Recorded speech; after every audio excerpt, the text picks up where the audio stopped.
Magandang araw po mga idol.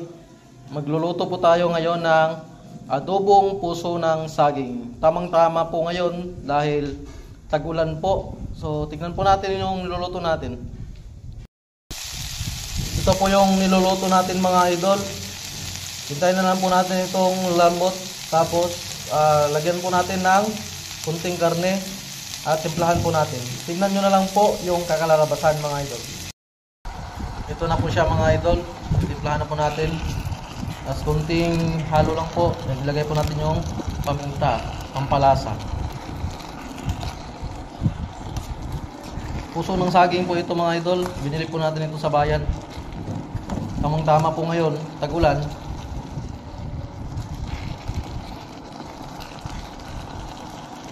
Tapos lagyan natin ng kunting asin. Then